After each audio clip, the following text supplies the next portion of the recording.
স্বাধীনতার পর বাংলাদেশের সঙ্গে পাকিস্তানের সরাসরি নৌপথে যোগাযোগ ছিল না।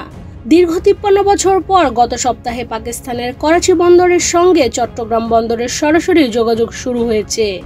এরই ধারাবাহিকতায় গত সোমবার প্রথমবারের মতো পাকিস্তানের করাচি বন্দর থেকে জাহাজে করে সরাসরি কন্টেইনারে পণ্য নিয়ে এমভি ইউরান জিয়ান ফাজহং নামের একটি জাহাজ চট্টগ্রাম বন্দরে নোঙর করে। দেশের ইতিহাসে প্রথমবারের মতো সরাসরি পাকিস্তান থেকে কন্টেইনারে কি পণ্য আনা হয়েছে তা নিয়ে আগ্রহের কমতি নেই সাধারণ মানুষের মধ্যে। এ নিয়ে সামাজিক যোগাযোগ মাধ্যমে চলছে নানা আলোচনা সমালোচনা।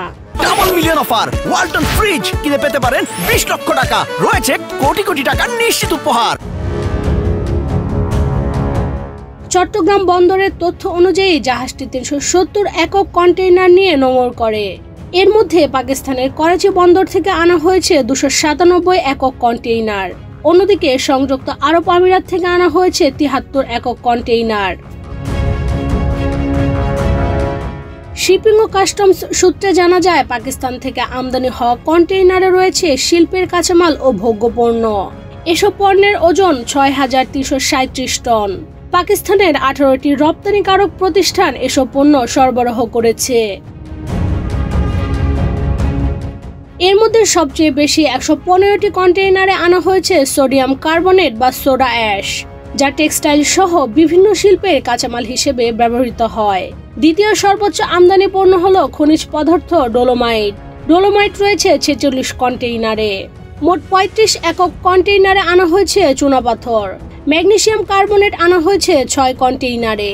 এছাড়া কাঁচ শিল্পের কাঁচামাল ভাঙা কাঁচ আনা হয়েছে 10 কন্টেইনারে। শতভাগ রপ্তানিমুখী পোশাক শিল্পের কাঁচামাল, কাপড়, রং ইত্যাদি রয়েছে 28 কন্টেইনারে। অন্যদিকে একটি কন্টেইনারে রয়েছে গাড়ির যন্ত্রাংশ। পণ্যগুলো আমদানি করেছে আকিজ গ্লাস কারখানা, Nasir float glass, Pacific jeans, x ceramics, square pharmaceuticals সহ বিভিন্ন প্রতিষ্ঠান। এছাড়াও হিমায়িত কন্টেইনারে আনা হয়েছে 611 টন পেঁয়াজ ও 203 টন আলু।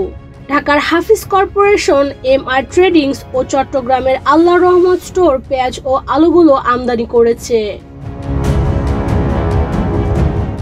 পাকিস্তানের পাশাপাশি সংযুক্ত আরব আমিরাত থেকে আনা কন্টেইনারে রয়েছে খেজুর, জিপসান, পুরনো লোহার টুকরো, marble block, copper wire, resin ইত্যাদি পণ্য।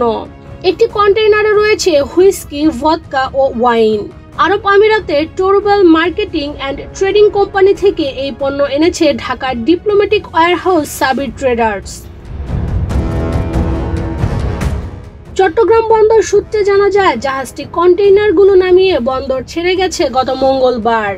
আমদানিকারকদের এখন এসব পণ্য খালাসের জন্য কাস্টমস প্রক্রিয়া শুরু করার কথা। সাধারণত ঘোষণা অনুযায়ী পণ্য ঠিক আছে কিনা তা যাচাই করে ছাড়পত্র দেয় কাস্টমস। এরপরে আমদানিকারকরা খালাস করে নেন।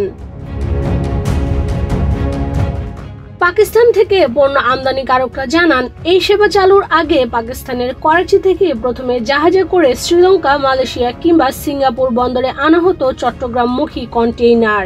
পরে এসব বন্দর থেকে চট্টগ্রামমুখী ফিডার জাহাজে তা তুলে দেওয়া হতো। সরাসরি সেবা চালুর পর এখন করাচি থেকে জাহাজ বোঝাই করার পর কোনো বন্দরে ওই কন্টেইনার নামানোর দরকার হবে না, যা আমদানিকারকদের খরচ ও সময় সাশ্রয় করবে। ঈশা চৈতি, বাংলাদেশ প্রতিদিন।